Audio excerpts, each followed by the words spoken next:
Monotypes, soul links, randomizers. There are tons of ways to make Pokemon games harder than they have to be. I wanted to do something new, and since you guys seem to enjoy my first video, I set out to another quest to beat the game, restricting my team to a single color. Hi, I'm Ryo, and I tried winning a hardcore Nuzlocke of White 2 only using yellow Pokemon.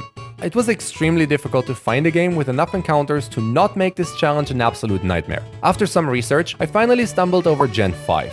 I never played Black and White 2, so I was kind of scared to hop into a challenge run without knowing anything about these games. But it also seemed exciting to go on an adventure in an unknown world, so here we are. Let's quickly talk about the rules. Since it is really hard to define a Pokemon's color, I will be using the ones provided by the Pokédex instead. While Kalos offered a decent variety of white Pokemon, Unova only had 16 different evolution lines for me to pick up. Most of them were obtainable on different routes though, so I at least didn't have to worry about manipulating encounters too much.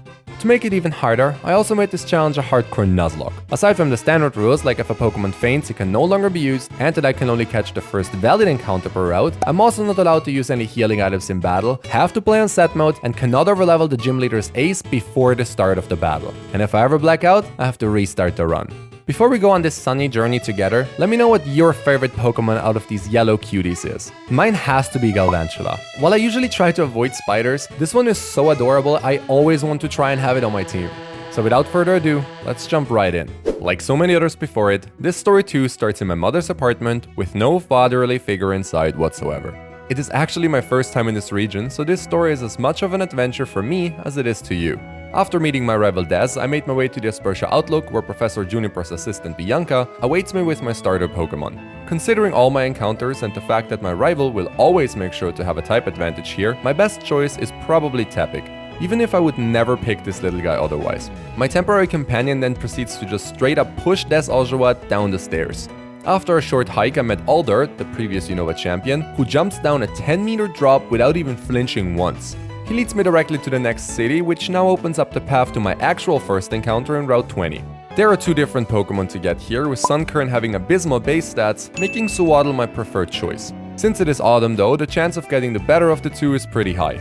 After a while, I came across this happy corncob caterpillar vampire thingy and named my first yellow team member Mustard. From there, it was straight to the Flacessi Ranch to push Des around for a second time, pick up Lemon the Mareep, and save a puppy from a Team Plasma grunt. That's pretty much everything I could do for now, and so I headed back to Aspertia to witness Alder pull off another stunt and take on the first gym in the trainer school. Unfortunately, Mareep only counts as a yellow Pokemon once it evolves into an Ampharos, so for now, Suwaddle has to do all the work. After taking out some school kids and youngsters, Mustard was ready to unleash her anger onto Sharon. Being the first gym leader, he isn't too difficult to beat, but both of his Pokemon know Work Up to boost their damage and run stat boosted tackles. Considering I only have one Pokemon to fight him, winning or losing heavily relies on proper base stats and natures. Let's see how this one plays out. Sharon leads the battle with his Patrat, and I bring in my dip-named friend. I decided to simply go onto the offensive here and went for a Bug Bite, as Patrat boosted its stats with a Work Up. Knowing I was faster, this didn't really bother me too much because a second Bug Bite takes the crazy looking hamster down. This now brings in Lillipup next, which unfortunately outspeeds and uses Work Up right away, before taking a bit less than half from Mustard's sharp teeth. Sharon then went for a tackle, leaving me slightly above 50% HP before getting brought into the red by another attack. After trying to heal back some health with a potion, Mustard takes the puppy right back down to the yellow. On the next turn, she survived the tackle on 3 HP before ending the battle with a final attack.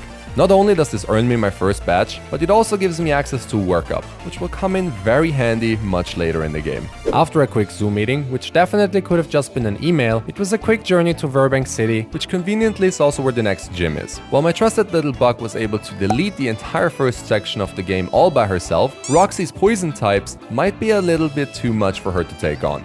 Fortunately, the next team member is waiting right down the next alley. Literally. Meet Hazel, the Elekid. She's pretty much my only hope to get through this second gym, and despite being a baby Pokemon, can absolutely pack some punch with the right setup. I spent some time to take out every single Lillipup and Purloin in the area to increase my attack and speed EVs as much as I could before hitting the level cap.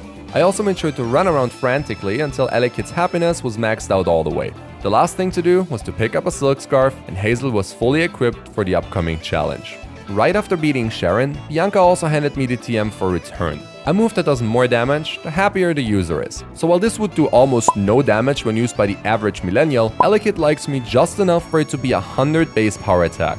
Combined with the previously obtained effort values and a 20% normal type attack boost from Silk Scarf, it is pretty much everything I can do to make defeating Roxie slightly more doable. So after rudely interrupting band practice, it was time for another one-girl show. Coughing was out first, and despite sitting comfortably at 95 base defense, gets hit for about 75% from return before retaliating with a soft tackle. From there, another return takes the gas balloon out, which brings in Roxie's ace Whirlipede. I outspeed, and a single attack managed to bring it down to the yellow, leaving it slightly out of healing range. The roly-poly then hits a big Venoshock, bringing Hazel below half as well. Luckily, she didn't get poisoned by coughing here, because otherwise Venoshock deals double damage and would have definitely killed the run right here. On the next turn, Hazel takes Roxie's ace out, winning me the battle and my second badge. From there, it was straight to check out the PokeStar Studios, where Pokemon apparently can be turned into movie stars, followed by some easy fights against Team Plasma Grants at the docks. After that, I was able to take the ferry to Castelia City. That's a cool ship. Wonder what that's all about. I wanted to take on the next gym right away, but Burgh wasn't there, so I followed this girl Iris into the sewers to find him. After taking out some more Plasma Grunts together with Des, the gym leader shows up, praises my battle style, and leaves. I guess I can battle him now? But before doing so, I needed to grab another encounter in this little park that is somehow only accessible through the sewers.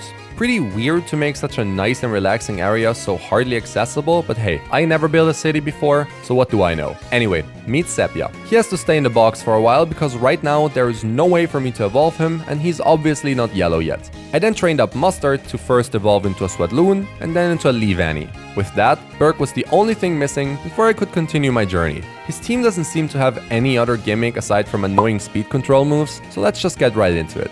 First up was Swadloon, and by the looks of it, this is going to be another Mustard solo because she cleanly takes Burgh's lead Pokemon out with a Bug Bite. Up next was Dwebble. It has pretty low special defense, and so I went for a Razor Leaf before this little guy boosts his speed with a Rock Polish. I still outspeed, and so another Razor Leaf brings him down to healing range as he boosts his speed once again.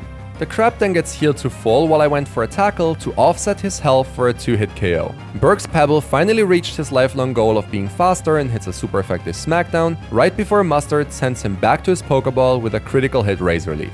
This brings out the gym leader's final Pokemon, an Ace Leavanny. I knew I was faster, and so it was safe to go for a Bug Bite, which has the convenient secondary effect of consuming my opponent's Citrus Berry, healing Mustard back to almost full HP. Then Burgh's Leavanny tries to slow me down with a String Shot, but it wasn't enough, and so another Bug Bite seals the deal. I don't know why he almost exclusively went for status moves here, but I'm pretty sure the AI will always try to be faster if it has moves to achieve that, like Rock Polish or String Shot. This kind of made this gym much easier than it could have been, considering every single one of Burgh's Pokemon had moves to hit me for super effective damage. But hey, that's the third gym down. The next goal of my journey is Nimbasa City, which isn't too far from here. While heading there, I picked up this skater girl and named her Latte right before running into Colress, a very random and unimportant side character. He uses his special device to move a horde of Crustles out of the way and challenges me to a battle. I also don't know why he keeps tapping his forehead like this, but it surely doesn't make him a better trainer, as Latte completely annihilates his entire Steel-type team. This also gives me access to the Desert Resort, where I found Oat the Sandshrew, which is the perfect addition to my team considering the next gym is going to be an Electric Type 1. I then traveled up north and came across some business owners in the Join Avenue. I gladly answered all of their business-related questions, like what my favorite phrase is, what I say when I'm impressed, and what I would like to be my title. After that, I finally arrived at Nimbasa. This city has an unusual amount of battles for a Pokemon game, like the one against the subway bosses Ingo and Emmett, a battle against a pregnant woman who wants to enjoy one last ride on a Ferris wheel before her life changes forever, way to go and make me feel bad about winning a battle, Nintendo, and a whole fake gym to go through before finally being able to take on Elisa. Her whole fashion show theme has to be one of the coolest concepts for a gym leader ever. I mean, look at this. In general, it feels like the developers put a lot of thought into what gym leaders would actually be like in the real world. They all have some kind of hobby or job they structured their gym around, and I really enjoyed exploring them all. Before taking on this next challenge, I was able to evolve Oat, Hazel, and Lemon due to the increased level cap. With that, there was nothing else to do but to take on Elisa. She starts the battle off with her Emolga, and I accidentally lead Oat into it. He can't really hit her without taking too much damage in return, so after taking a soft pursuit, I immediately brought out Hazel. A Thunder Punch barely missed out on the kill as Emolga retaliates with a pursuit, activating my static ability in return. Alisa then tries to heal her Pokemon with a Hyper Potion to no effect, as Hazel puts its health bar right back where it's supposed to be. On the next turn, and to my surprise, the gym leader then switches Emolga into Substrika, and instead of dealing damage, my Thunder Punch activates its Motor Drive ability, boosting its speed. Great, it's Burgh all over again, huh? I then decided to bring out Ode as he tanks the incoming quick attack. After that, he gets hit by a Flame Charge for barely any damage before finishing the spiky Zebra with a single dig. With her ace down, Alisa doesn't really have any other threatening Pokemon left, and so Flaffy and Emolga go down to a dig and a slash respectively. With the Bolt Badge in my possession, the new level cap also allowed me to bring Sepia to level 33, where she learns Baton Pass right before I evolved her using a Thunderstone that I picked up in an alley next to the Pokemon Center. This means that for the first time in this run, I had a full party of 6, allowing me to come up with more complex strategies compared to hitting return 5 times. I then get sucked right into a 2010 Call of Duty lobby as Dez wants me to cover him while we destroy some more Team Plasma grunts because they stole his sister's cat or whatever. Before heading to the next city, I also wanted to try my luck in the Lost Lauren Forest, which has a small chance to encounter a Combee or a Vespiquen. I used my starter to repel manipulate my encounters and to try and fish for a Vespiquen, but accidentally ran into a male Combee instead. There is not a single thought behind those eyes, and so I just killed a little useless beehive and went on with my journey. It is only a short way to Driftwell City, where after visiting the former Plasma base, there was not much else to do but to take on Clay. I have to say, his team might not look too scary, but not only is Excadrill an offensive powerhouse, every Mon leading up to it also has lots of ways to slow my Pokemon down. That means that by the time I get to his ace, it will be quite hard to take it out before he can do some serious damage. On top of that, 3 of my 6 Pokemon are basically a free meal for the hungry Steel Mole. I took some time to plan for this battle and eventually came up with a strategy that might get me through this unscathed. I approach the famous Minecraft player and the battle begins. First up was Krokorok, and I lead Leavanny into it. She gets intimidated right away, but does what she does best and sends the pouty alligator back to his Pokeball in a single Razor Leaf. Next up was Excadrill, who was threatening with a super effective Rock Slide, but knowing I was faster, I assumed the AI would prioritize speed control over damage. So Mustard went for a soft Leaf Storm before getting hit by the predicted Bulldoze. She was now slower, which forced me to switch into Ode to tank the incoming Rock Slide in a critical hit slash before taking the Mole out with the following dig. Last was Sand Slash. I brought Mustard back in, who managed to tank the incoming attacks and finishes the fight with 2 more Razor Leaves. I have to say, this was much easier than expected. Lucky for all of us, my stay in Driftwell isn't over just yet, because the story of the game makes sure I involuntarily participate in the official Pokemon World Tournament together with my buddies Dez, Sharon and Colress, all 3 of which stand no chance against my cheese-colored friends. After collecting the grand prize of 1 battle point that is pretty much worthless for this Nuzlocke, Dez spots a bunch of Team Plasma members, and so we followed them to the pier. By sheer accident, we stumble over the massive ship from earlier, which turns out to be the Plasma base of operations. They might not be good at fighting, but man, their taste in evil hideout design is outstanding. Unfortunately, around 10 fights later, a group of ninjas escorts us off the ship without giving me the chance to check the entire thing out. I can only imagine all the things they must hide inside. Personalized relaxation areas, an all-inclusive Pokemon Center, bags of chips that are not filled with 50% air. Anyway, hideout interior design aside, it was time to continue my journey through Unova. My way to Mistralton leads me through Route 6, where I was able to pick up Royal the Deerling. Right after explaining Juniper that she might want to reconsider handing god-imprisoning tools out like candy on the streets, Skyla shows up, which is the perfect segue into the next gym battle. Because, well, she's literally the gym leader. Her puzzle is the perfect mix between interesting and annoying. The amount of times that I got pushed back while trying to speed through this segment is way too high. I eventually do make it to the top of the gym, and knowing Skyla is a flying type specialist, you can already imagine how much planning went into this. I do not only have 1, but 3 fast electric types, so let's go. Skyla leads with Swoobat as I bring out Jolteon. 2 Discharge take care of her first Pokemon, and the following Swanna. Last was Skarmory, which hangs on to 2 Sturdy, but only raises its speed with agility. I was still way faster, and so I brought her back down to 1 HP again, after Skyla tried to save the flying Metal Chicken with a Hyper Potion. Knowing she was going to heal once again, I used a free turn to lower Skarmory's attack with a Charm just in case. From there, easily shrugging off a Steel Wing and 2 more Discharge were enough to bring it home. I never know if I should leave these simpler key battles in the video or if I should just brush over them with a quick summary. Feel free to let me know in the comments what your preferred version would be. I am just starting out with this channel, so every piece of constructive feedback helps me make my videos better for you guys, which at the end of the day is all I really want to achieve. Before moving on to the next city, I made sure to pick up the pre-evolution of one of my absolute favorite electric type Pokemon, Joltik. I named this beauty Mellow and put her in the box where she'll have to stay for a little while longer. After taking a plane to Lentima's town, I also made sure to kill my Numel encounter with a dig, because why wouldn't I? A quick hike through the Reversal Mountain together with Bianca, where I almost wiped to backpacker Kumiko and her Dormanitan, then brings me directly to Andela town for another rival battle against Des. His team didn't really change too much since our last encounter in Driftwell, so I'll just go ahead and skip this one to make the final encounter later on a tad more exciting. With that, I can now finally access Route 13 to hunt for what has to be one of the most important encounters of this run. The next gym is not too far ahead, and with it being the Dragon type one, it doesn't look too promising for my team to get through that in one piece. Half of my yellow teammates are too frail to handle the insane damage output, while the other half is simply too weak to have any significant impact in the battle. Fortunately, Route 13 has the answer to all of my problems. There is a 10% chance to run into a Lunatone here, but more importantly, there is a 25% chance for me to stumble over a Pelipper. This oblivious little birdie gets access to Icy Wind, which together with Hazel's Ice Punch could be the only thing to help me to get through this next part. With a little bit of luck, I ran into my desired encounter and named her Corn. Just look at those empty eyes. She's so silly. With my upgraded party, I now headed straight to my next destination. On my way there, I came across this weird looking blue dog who has been following me around since Route 6, but he would really kill the color theme, and so I just ignored him and moved on. In La Cunosa town, I got the amazing opportunity to help Des fight some more grunts because of his puppy or whatever, but Team Plasma still isn't too strong of an opponent to beat. Actually, they are ridiculously easy. It's almost impossible for me to imagine a world in which a Nuzlocke would ever lose a run to them. Almost sounds like foreshadowing, huh? But I'm getting ahead of myself. I then spent some time hunting for a Vespiquen in Route 12, but found this creepy guy instead. Out of pure spite, I named him Honey and threw him into the box, never to see the light of day again. A little bit further down the line, I ran into this other, now green dog, who also jumps down a cliff just like that. Seriously, what is it to think jumping down cliffs in this game? I eventually made it to Upalosit City, and I kind of started to believe that Pokemon made the city names in this game progressively more complicated to pronounce just to throw me off.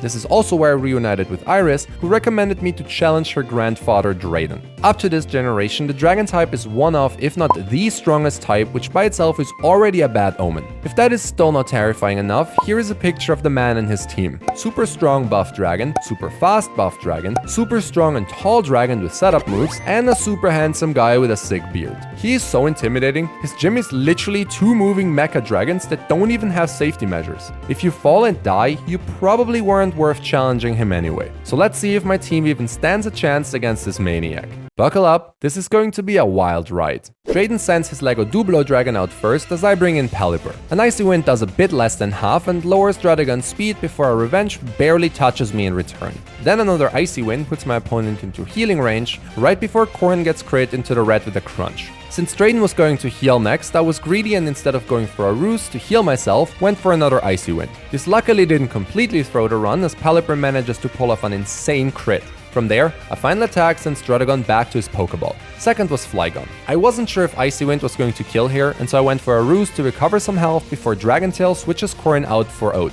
I wanted to use this and try and set up despite not having any super effective move, but immediately got punished by an Earth Power. Expecting another Earth Power here, I went for a risky switch into Pelipper, who does not only dodge the predicted attack, but survives a super effective Rock Slide on 3 HP. Unfortunately, that also flinched her, so the ruse I was going for didn't even go through. With Corn staring death straight into the eyes, I brought out my only hope to win this battle. Hazel tanks the incoming Rock Slide before taking Flygon out in one hit. Last was Hexorus, which as mentioned before, does not only carry Dragon Dance to set up, but is also fast and hits like a semi-truck. My only option was to start Ice Punching this thing, which actually got it low enough to activate its Citrus Berry. Like so many before him, Drayden also loves the Fast and Furious franchise and prefers gaining speed control over a kill. This means that he only went for a Dragon Dance, giving me my last fighting chance. Unfortunately, Hexorus is now at speeds, marking the end of Hazel's journey. We have more than enough electric types, so sacrificing her was the best choice to gain back some momentum. I then brought out Corn, thinking that she was going to outspeed, but she too fell to a single slash. That was a huge misplay, and this battle was definitely not looking too crispy anymore. My last hope was to send out Sepia and try to kill this monster before it could completely wipe my team. He went for a discharge, but Hexorus hangs on in the red right before getting paralyzed. I now realized how much easier this battle could have been had I only planned around the AI more. With Sepia being one of the fastest Pokemon in the game, Drayden needed to set up a lot more Dragon Dances to outspeed. This means I would have had at least 2 more turns to lower Hexorus's damage with Charm if I could bring Sepia in safely, which I could have used the useless Dunsparce in the box for. One last discharge wasn't going to bring his fallen friends back, but it sure was enough to finally end this battle. As if losing 2 of my best Pokemon wasn't enough, Team Plasma also decided that now is a great time to freeze the entire planet. Wait, this ship can also fly? I replaced my fallen team members with Mellow and Lemon and was off to save the world once again. Latte then quickly took care of Plasma leader Zenzalin and a Shadow Triad member who stole a DNA splicer from Drayden. Since their ship was seen heading towards Humilao City, I made my way through the Marine Tube, which by the way is pretty much the most beautiful location I've been to in this playthrough. On top of all this mess going on right now, Unova gym leaders also seem to be like little puppies that will just run away if left unattended, because for the second time, I had to find a missing one before being able to continue. Like with Skyla before, my team was made for this fight, so there is not a lot of planning that went into this. I decided to give Dragon Slayer Sepia the honor to bring this one home. Marlon sends in his Caracasta first. One discharge brings it down to 1 HP to just 30, and on top of that, leaves it fully paralyzed. After wasting a Hyper Potion, 2 more discharge were enough to take it out completely. Second was Wailord, but it also stood no chance. Last was Jellicent, and this thing was much more of a challenge than I had ever given it credit for. It actually managed to live an attack and disabled my discharge with its Cursed Body ability before getting healed by a Citrus Berry and burning Sepia with a Scald. Marlon literally got every single roll he could have hoped for this turn. I unfortunately didn't have any other move to attack. My best option was to bring in Mellow for her debut battle, as Jellicent heals itself with a Recover. Electroweb brought it down to the yellow as a Cursed Body strikes once again. I was now forced to switch into my third electric type, who finally managed to end this unlucky battle. Good job. This wasn't supposed to be a team effort, but you all did great. All the 8 gyms were completed, which would normally allow me to head directly to the Elite Four, but Team Plasma and their stupid flying ship with its perfect design couldn't have chosen any other day to destroy the world. After infiltrating their base near the giant chasm, it was time to take them out for good. Full of confidence, I headed into their base and immediately got stopped by a grunt double battle right behind the entrance door. This fight definitely didn't catch me off guard whatsoever. Everything would have been fine if said grunts wouldn't have decided to double up on Mallow and take her out in the process. Then, to spice things up even more, Mustard gets taken out by a critical hit steamroller from a Whirlipede on the switch. While I did win this battle right after, because who would lose to a grunt, it was undeniable that I lost a substantial part of my team by now. So instead of trying to push through to the end, I decided it was best to restart the run and make sure to keep as many key members alive as possible until the end game. I did just that, and after accidentally critting my Elekid encounter in Burbank on attempt 2, I ended up back on the Team Plasma headquarters for attempt 3 in no time. The run was pretty much the same, but this time around I happened to encounter a Psyduck over a Mareep in the Flacessi Ranch. This made both Roxie and Clay a lot easier to handle. I was also lucky enough to get the Vespiquen encounter, who I named Vanilla, and picked up Pineapple the Lunatone on my way to the giant chasm. Unfortunately, Leavanny, Psyduck, and Electabuzz did not make it all the way to the end. All that was standing between me and the final chapter of this run was a series of boss battles in the Plasma hideout. After taking care of these silly little grunts behind the entrance without a single casualty this time around, I managed to find the needed password to advance, which brings me to the control room of the ship. The first boss battle happened to be Colress, who was playing for the evil side all along. Pokemon really doesn't do a great job in hiding their villains. His team primarily consists of Steel and Psychic type Pokemon, which shouldn't prove to be too big of a challenge if Latte manages to tank some hits. Oh, how wrong I was. This battle was going to be much harder than it had to be. Magneton was out first and immediately Volt switched into its bigger brother Magnezone, who gets its sturdy broken by a critical hit strength. After a Flash Cannon, Latte takes a chunky Magnet out with a following Drain Punch, recovering quite some health in the process. Next came Klinklang, which immediately gets sent back to its Pokeball by another punch. Third was Metang. After avoiding a Meteor Mash, I decided to switch things up a bit and went for a Crunch, which did slightly less than half. On the next turn, a Meteor Mash hits Latte for about 20% before another Crunch left Metang on a sliver. Colress now heals his Pokemon, which allowed me to heal myself almost back to full with a Drain Punch. After some back and forth, Metang finally went down, leaving Latte in the yellow. Next up was Beheeyem, and so I switched into Sepia on a Calm Mind. On the next turn, a Discharge did a decent amount of damage before Colress retaliates with a Psychic and almost got the one-shot. I then brought in Pineapple to tank another Psychic, but it got hit by an Energy Ball instead, which forces me to switch for a third time. Vanilla was up next, easily shrugs off an Energy Ball, and manages to bring Beheeyem down to the red before being too low to continue. I went into Corn on a Psychic that survives on 4 HP before taking this annoying Claydol out with an Ice Beam. Last was Magneton, and since my team was looking terrible here, my only hope was to switch into Oat. He absorbs a Thunder Wave on the switch, and with that was able to bring the battle home with 2 more Earthquakes. Following this were 3 consecutive battles against the Shadow Triad members, who Vanilla and Latte handled in no time. Oh look, Des finally got his cat back, or something. The Liepard his Perlan evolved into only listens to the Shadow Triad now, but I guess he got what he wanted. The next thing standing between me and the leader of Plasma was a big legendary dragon who almost literally impaled me with a bunch of icicles. Luckily, N saved my life with his Reshiram, but Ghetsis then used the stolen DNA splicer from earlier to merge both Pokemon into a single scary looking beast. I know there is a lot to unravel here, but trust me, this all somehow makes sense in the game. Unfortunately, I also can't just catch Kyurem, and so I have to actually defeat it in battle in order to progress. Trust me, a Pokemon whose ability is called Turbo Blaze, with signature attacks like Ice Burn, hits as hard as it sounds. So I brought out the only Pokemon that I knew could literally survive anything. My Scraggy, with a little pebble in its pocket. Latte then was able to two-shot the legendary Pokemon, which brings me directly to the following fight against the man behind the entire Freeze the World campaign. Plasma leader Ghetsis. He starts off with Koffagrigas, and since the battles were back-to-back, I was still leading with Latte. A crunch immediately puts the possessed Coffin into the red before it can poison my Pokemon with Toxic. After a full restore and a protect, Latte then was able to take out Ghetsis' first Pokemon with a crunch. Seismitoad was out second, and so I switched into Corn. She got in some chip damage with Ice Beam before a Sludge Wave crits her to low health. I needed to somehow gain back some health, and so I kept spamming Roost until Corn was sitting comfortably at 96 HP. I also managed to get off an Ice Beam while stalling, which allowed me to finally take Seismitoad out. Next was Electros, and I brought out Oat only for me to waste a turn and Earthquake into its Levitate ability. I then managed to get in some chip damage with Sandstorm and Rocky Helmet before I switched into Lunatone on a Flamethrower. A Psychic barely missed out on the kill, allowing Electros to retaliate with a hard-hitting Crunch. Sand would definitely kill here, and so expecting a crunch, I switched into Vanilla to bait out Hydreigon next. From there, I desperately needed a safe way to bring in Pelipper, and so one of my members had to go. The honor fell on Pineapple, because it simply was the weakest link. While resetting the tempo in my favor was definitely necessary, the battle was still hanging on a single thread. Ice Beam was a range to kill here, and so I had to be extremely lucky not to wipe completely. I went for the risky attack, and despite not dealing enough damage, was lucky and got a 10% roll for a freeze. On the next turn, an Ice Beam was enough to take the Hydra out. With the biggest threat to my team eliminated, it only took Corn a couple more Ice Beams and Surfs to end the battle. Ghetsis was defeated, and the world was safe once again. Upon entering Victory Road, I came across N, who hands me the HM for Waterfall, which is a key ingredient to get access to my final encounter. I traveled back to Route 14, where I could now access a tiny forest area called the Abundant Shrine. It was there where I encountered the fox Pokemon Peach and immediately evolved her into a Ninetales. I then made my way to the Pokemon League, where I eventually came across Des for our last rival battle of the run. His team has improved a lot since the last time we met. Let's see if he manages to put up a fight. First up was his now fully evolved Pheasant. Like so many times before, one discharge was enough to one-shot the colorful bird, which brings in Simisage next. A Signal Beam barely missed out on the kill here, and so the monkey gets to return the favor with a Rock Slide.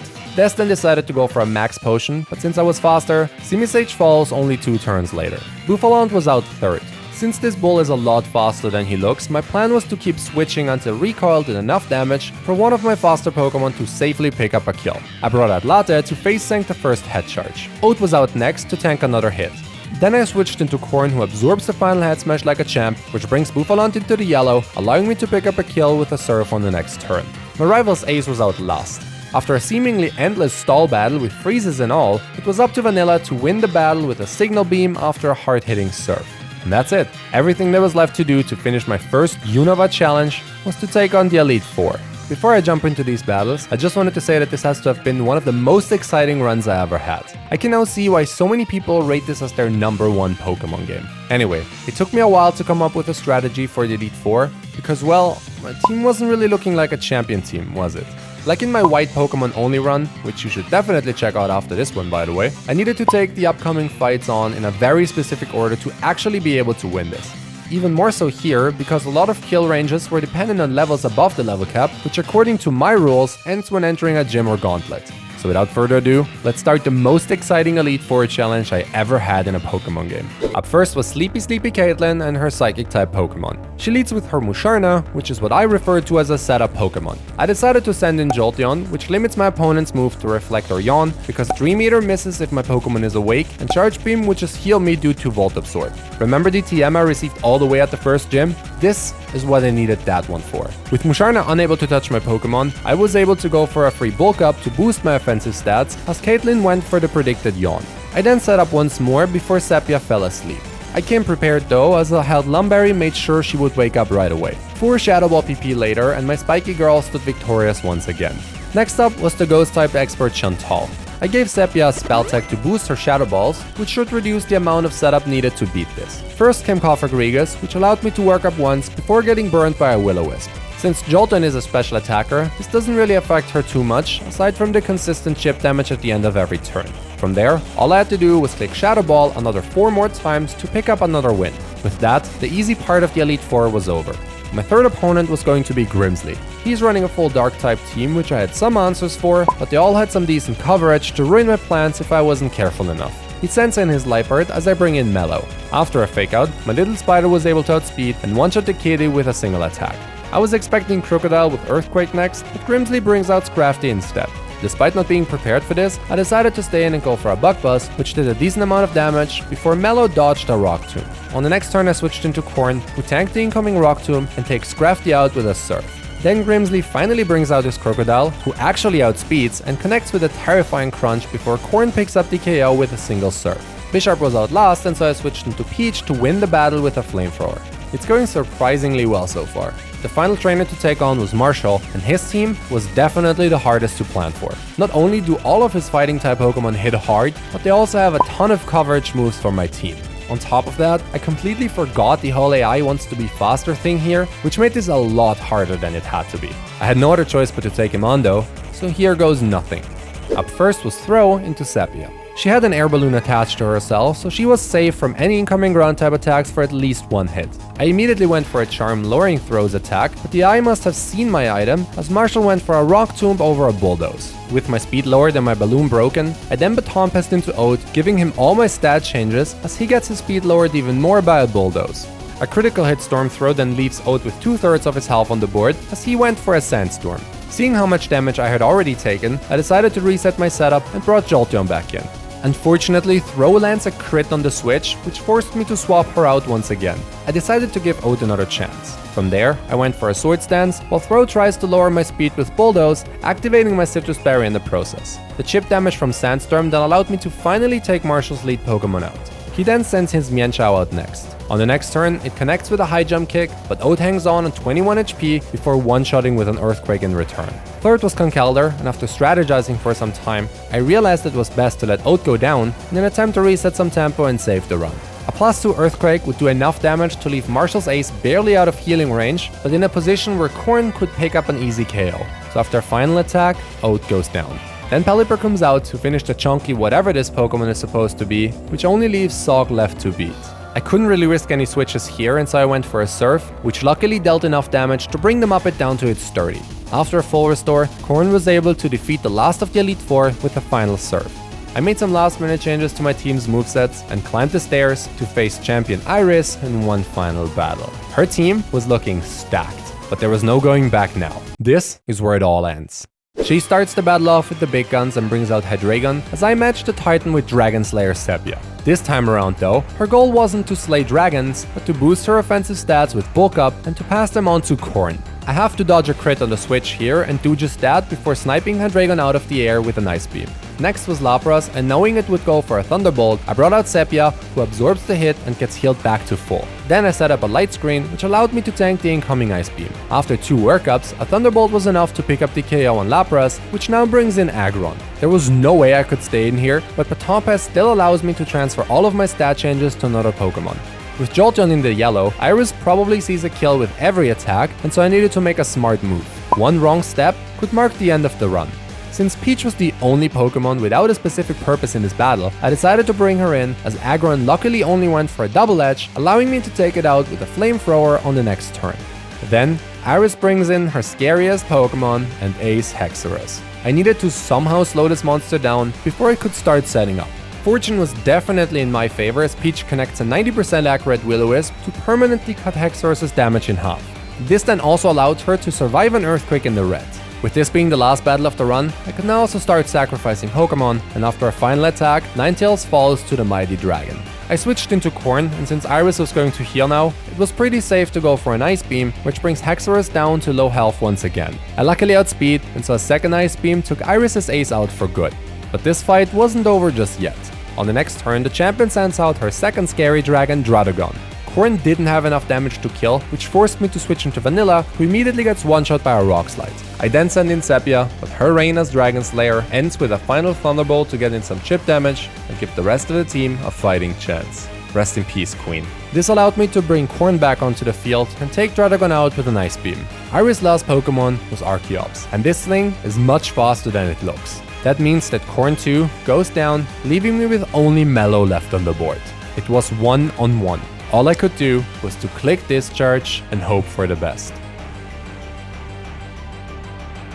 And that was it. I managed to become the Unova champion with only yellow Pokemon. It was an extremely exciting challenge, and I can't wait to start the rest of my monocolor Nuzlockes. Let me know which color you want to see after this. There were a few blunders throughout this run, and I couldn't decide which of them should be the trademark misplay of the run. So this time around, I decided to give the honor to you guys. Let me know where you think I misplayed the most in the comments down below. Also, if you watched all the way to the end, thank you. I really appreciate that. At the time of recording this, I just hit 1,000 subscribers on YouTube, and I'm extremely grateful for each and every single one of them. If you haven't done so yet, don't forget to like and subscribe to not miss out on future videos. It goes a long way. Thanks for watching.